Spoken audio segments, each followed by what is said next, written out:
Okay, so now we finished 14.2, and so far, when we used the Lagrange multiplier method, it has always yielded just one solution only. Now we are going to look at multiple solution candidates. So as we will see in this optimization question, we will see multiple solutions. So the problem is highlighted in here. So as always, we are going to construct the Lagrangian function first.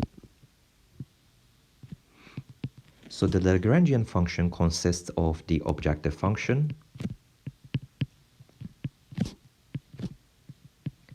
and it incorporates the second part, which is the constraint.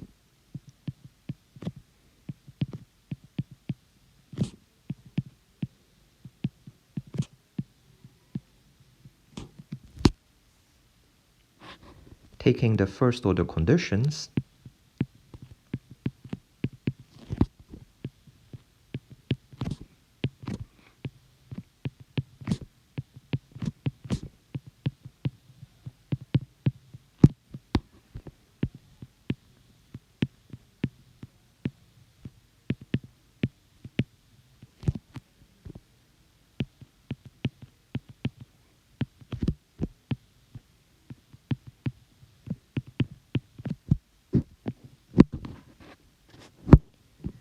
you may want to isolate these two expressions in terms of lambda so that you can substitute those two expressions into the constraint later on. So if we do that,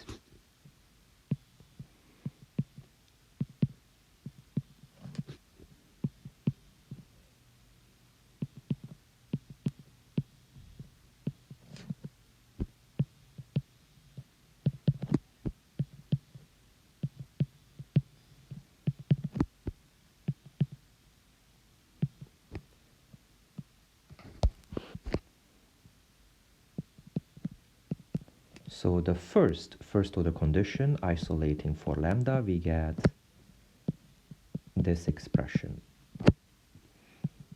And the second first order condition, we get this. And finally, let's not forget about the constraint, which is the last condition.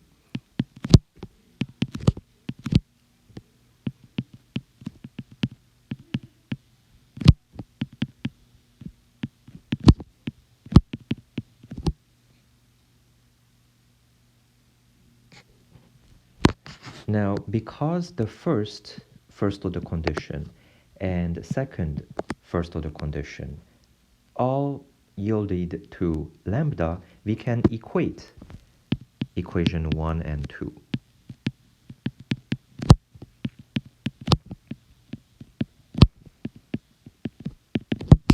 And if we do that,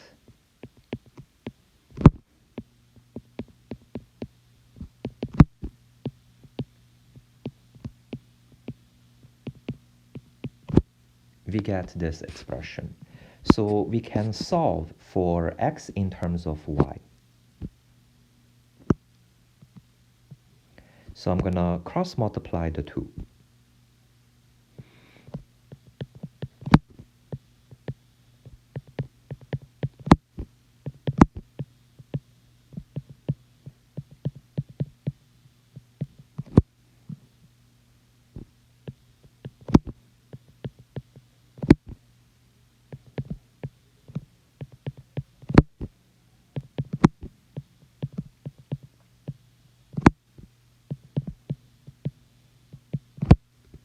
So the 4xy's cancel out on both sides and even the 2's cancel out. So we are left with y squared equal to x squared.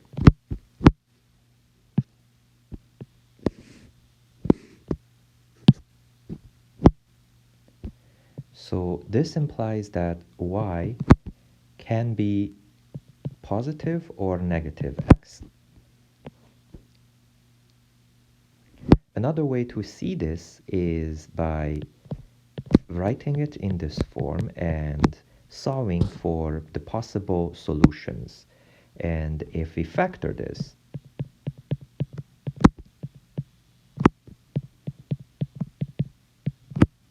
we get the solution y equals to plus or minus x.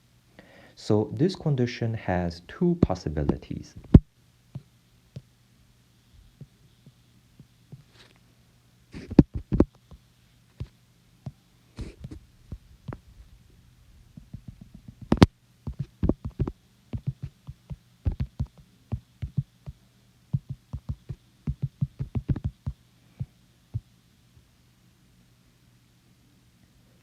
So the first possibility is that what if y equals to x?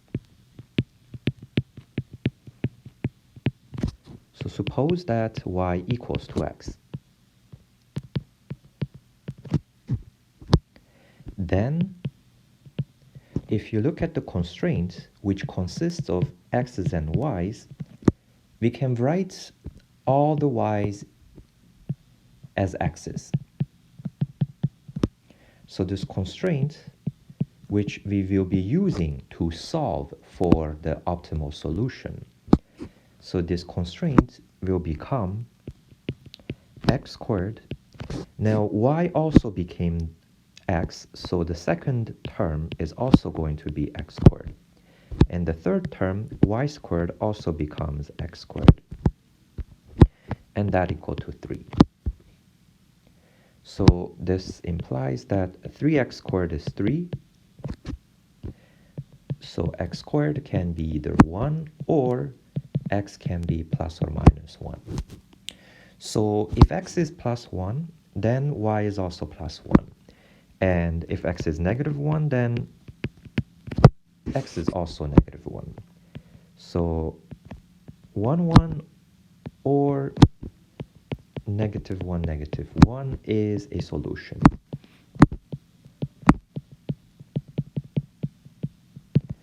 And we also want to calculate the corresponding lambda value. So the lambda value, you either use the first order condition or the second first order condition. And we plug in either the 1, 1 or negative 1, negative 1, but they should always give you the same answer. So we get 2/3. Now we suppose the other scenario.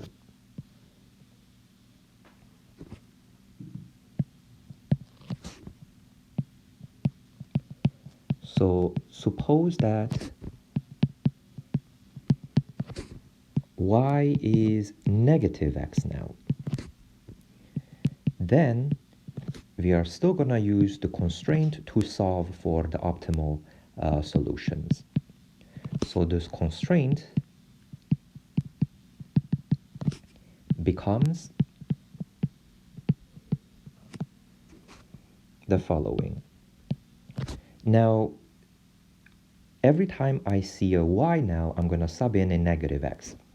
So the second term is going to become negative x squared.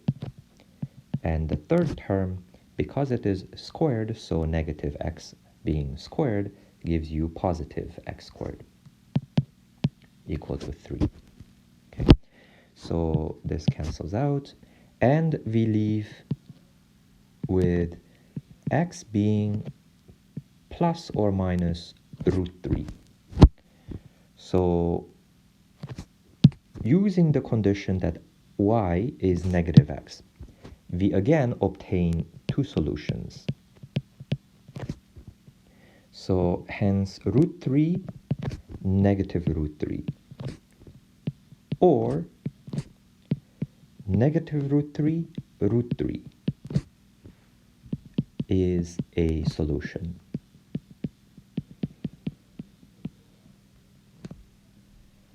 Next, we find the optimal lambda value, and I'm going to use √3 and negative √3. So the lambda value is 2 √3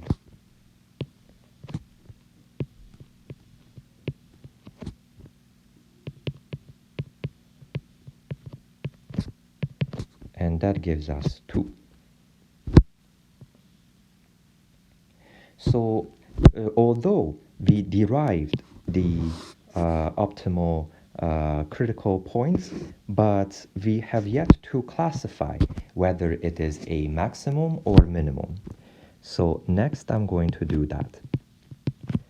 And we can do that by plug it into the objective function. So the objective function is f of xy at all the critical points.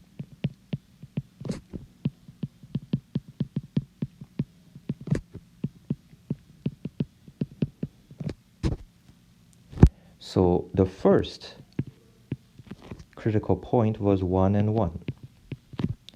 When we plug that into the function f of xy, we get 2. And similarly, if we plug in -1 and -1,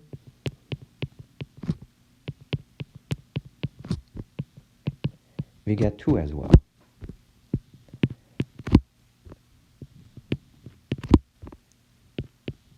Now we plug in the next critical point, which is √3 and -√3.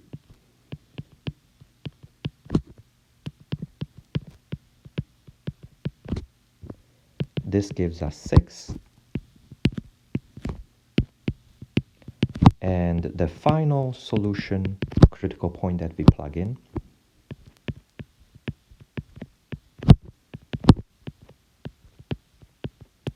we obtain 6 as well. So one can see that when we plug in the first two critical points, we get the objective at 2 and 2. The later critical points yield 6 and 6. So we can tell that the first one, because this is a critical point, it minimizes the objective function f of xy. The last two sets of critical point maximizes the objective function f of xy.